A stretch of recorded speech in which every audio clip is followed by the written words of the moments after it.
Assalamu alaikum wa rahmatullahi wa barakatuhu. A'udhu billahi minash shaitanir rajim. Bismillahir rahmanir rahim. Rabbi shrah li sadri wa yassir li amri. Wahlul 'uqdatan min lisani yafqahu qawli. Sadaqallahul azim. Dear my respectful viewer of Islamic Iman TV and Believes in Believer program, just I can say again, Assalamu alaikum wa rahmatullahi wa barakatuhu. And I pray that you will be in the condition of good health, inshallah. Today is 6 o'clock California time, Friday. The week of before was my program about the Qada and Qadar. And today I want to translate it by in English, or talk about the same subject by in English. But unfortunately, the word of Qaza and Qadar I could not find to give me direct meaning,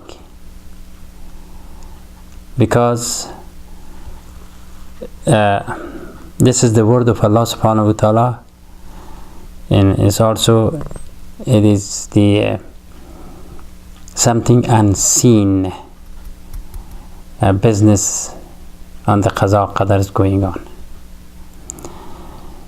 In the historical point of view about this subject, it is from the almost 3,800 years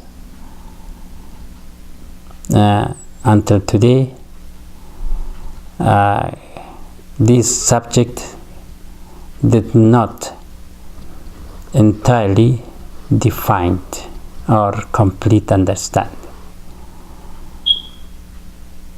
Even after the time of the Ibrahim alayhi salatu wasalam, this subject was a start, because he was the one the believe in monotheist of oneness of God, and he brought the subject that is everything is by the Qada and Qadar of Allah subhanahu wa ta'ala.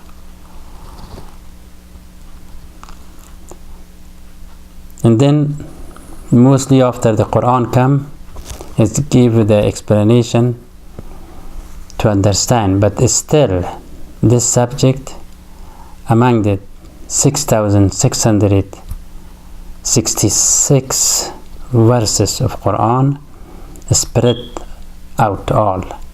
It's hard to find this few verses only about the Qaza and Qadar, which is inshallah I will recite it in the end of the program for you.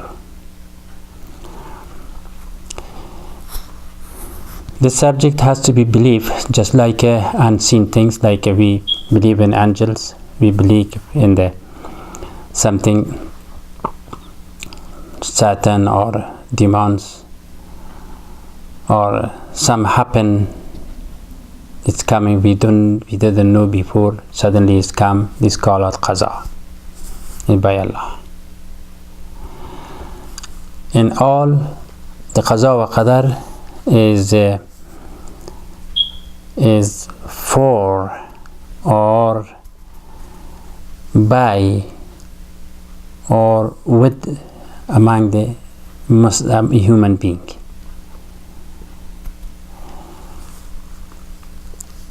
And also how to the belief about that, about the belief point of view, I thought there's one example that I had come out, that for example, we are on the house about own room, and we see there is one of the ant, small ant is on the top floor of our carpet, and we see that the ants are running or walking or or stop on the sometime, but we see there is an ant, and we follow what the ant does, and we see the ant is sometimes go and then stop and return back again, and then we see from one point to the other point. We can measure it. We can measure from there to there how long it took, and from there to the other place how long it took. We know that because we see it. And also we can kill them, or we can remove it, but still we can do. But only about the example for us as an ant, that Allah subhanahu wa ta'ala watches on us, and He is the top and up, and we are down. Whatever we do, whatever we act, whatever we see, everything that is He saw and He is seeing, is watching. And at the same time gave us qadar, the limitation, the goodness, the reward, and at the same time punishment,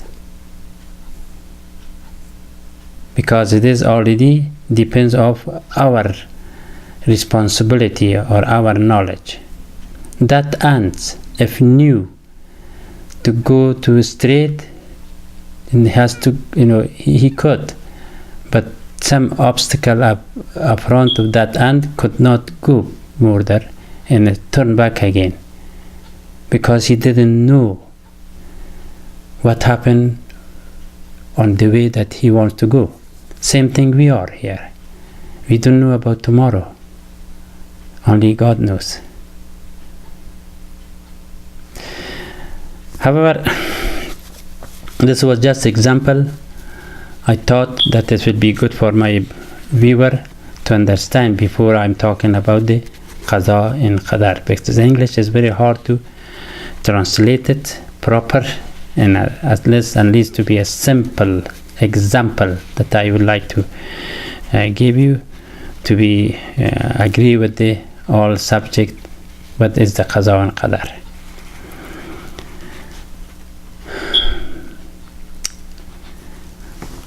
The meaning, the Qaza and Qadar, the English translated about righteousness and magnitude, or random, or something magnanimous, or something. They are. I see some name on it, but even each these words can be used for some other subject.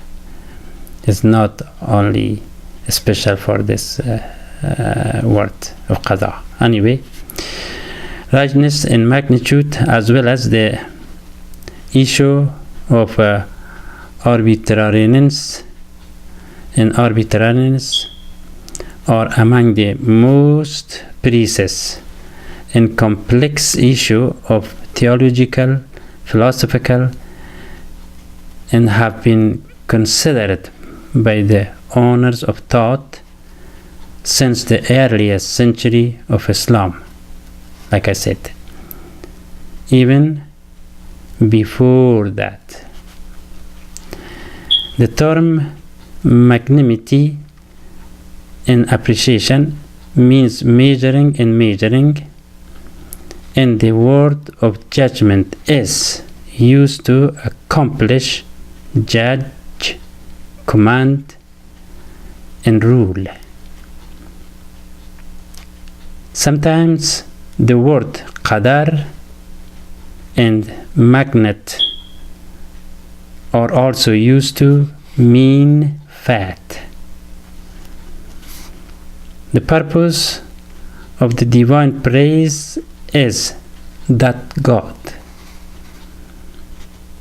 for each phenomenon, has set certain dimension, quantitatively,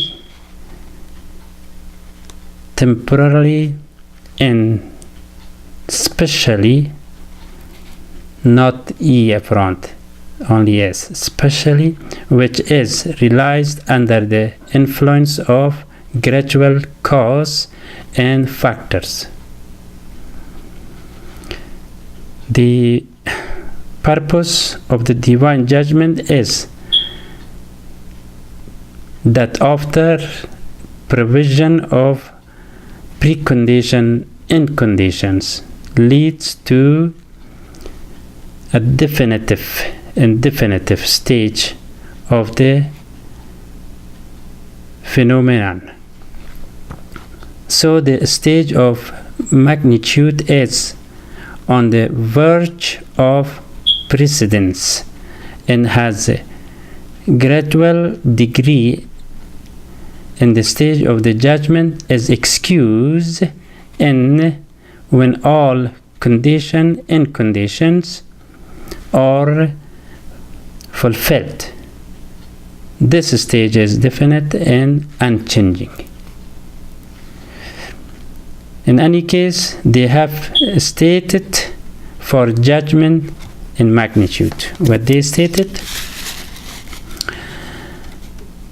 judgment in magnitude, this kind of judgment in magnitude is related to the universe of existence in the system of creation, and it is itself two poles, one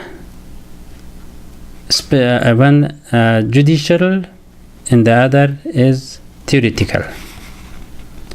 The term of scientific value, the science of God, is as much as its object and the amount of it, and the provision of the precondition and the condition for their emergence, and the meaning of the scientific judgment, the knowledge of God, is due to the eventual occurrence of phenomenon when all its conditions are gathered, according to what the verses in Hadith and the Quran used. Divine science reflect on all phenomenon in a way that is exactly realized abroad in a place of honor and sublime.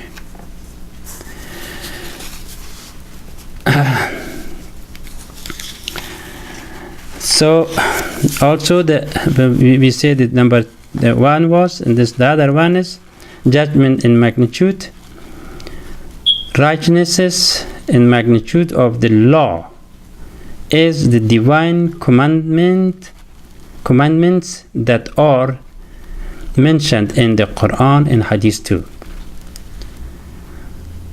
Rightness means of its size and scope.